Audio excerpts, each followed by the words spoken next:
Friends, welcome to my channel HTML hero.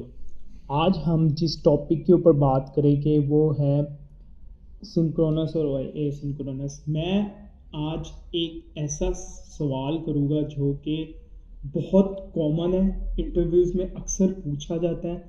हर दूसरे interview में आपको ये सवाल फेस करना पड़ेगा और इट्स वेरी बेसिक और बड़ा इम्पोर्टेंट है।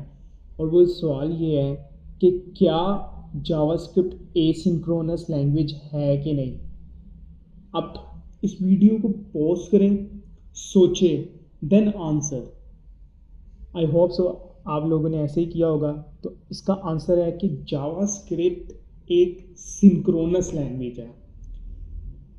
जावास्क्रिप्ट सिंक्रोनस मीन्स के 1 by 1 लाइन की एग्जीक्यूशन होती है। जब सेकंड लाइन तभी एग्जीक्यूट की जाती है जब फर्स्ट लाइन एग्जीक्यूट हो जाती है। वो अपना फंक्शन कंप्लीट कर लेती है, अपनी एक्टिविटीज़ कंप्लीट कर लेती है, फिर वो सेकंड लाइन के ऊपर आता है। यानी कि ब्लॉकिंग कोड है। जब तक दूसरी लाइन तब तक एग्जीक्यूट नहीं होगी जब तक कि पहली लाइन एग्जीक्यूट नहीं होती। तो फिर सवाल बनता है कि ब्राउज़र्स जो है, जो कि जावास्क्रिप्ट इंजन यूज़ कर रहे होते हैं, वो मतलब उसके अंदर हम मल्टीपल काम कर रहे होते हैं, वो तो एसिंक्रोनस बिहेवियर शो करता है। तो अगला सवाल ये बनता है, तो हम लोग फिर एसिंक्रोनस बिहेवियर कैसे अचीव करते हैं।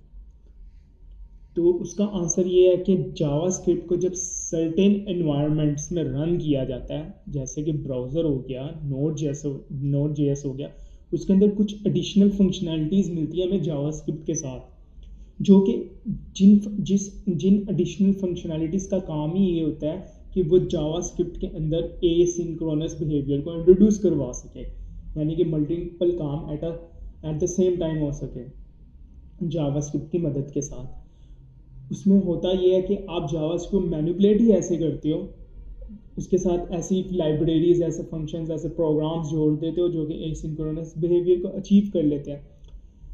अब नोड और ब्राउज़र की एग्जांपल देता हुआ चलूँ, उसके अंदर एक सेट टाइम आउट का फंक्शन होता है। अच्छा, ये फंक्शन जो है ये प्योर जावास्क्रिप्ट का फंक्शन नहीं है, ये एक एसिंक्रोनस फंक्शन है जो कि ब्राउज़र के अंदर उसके ग्लोबल ऑब्जेक्ट यानी विंडोज़ में अवेलेबल होता है और नोड जेएस के अंदर उसके ग्लोबल ऑब्जेक्ट यानी कि ग्लोबल में अवेलेबल होता है। विंडोज़ के अंदर, ब्राउज़र्स के अंदर जो ग्लोबल ऑब्जेक्ट होता है ब्राउज़र का, उसको विंडो कहा जाता है, और नोड जेएस के अंदर जो उसका ग्लोबल ऑब्जेक्ट है उसको ग्लोबल कहा जाता है। और उन ग्लोबल ऑब्जेक्ट्स, दोनों ग्लोबल ऑब्जेक्ट्स के अंदर ये हमारे पास एक फंक्शन होता है जिसको सेट टाइम आउट कहा जाता है।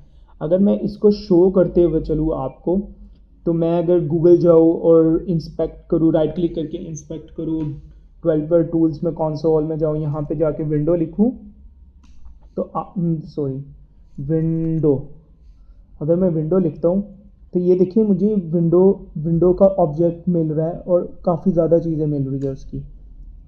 ये विंडो का ऑब्जेक्ट मिल रहा है, उसके अंदर काफ़ी ज़्यादा फंक्शनैलिटीज़ मिल रही है। अगर मैं इसको स्क्रॉल डाउन करूँ, सेट में चला जाऊँ, तो मुझे यहाँ पे फंक्शन मिल रहा है सेट टाइम आउट का।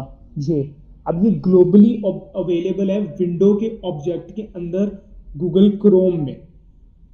तो ये एक सर्टेन एनवायरनमेंट है जिसके अंदर जावास्क्रिप्ट के साथ एडिशनल फंक्शनैलिटीज़ है जो कि एसिंक्रोनस बिहेवियर अचीव कर रहा है। ये एक बहुत इंटरव्यू का इंपॉर्टेंट क्वेश्चन है। इसको आई होप आपको इसका आंसर मिल गया होगा और आपको ये याद रहेगा।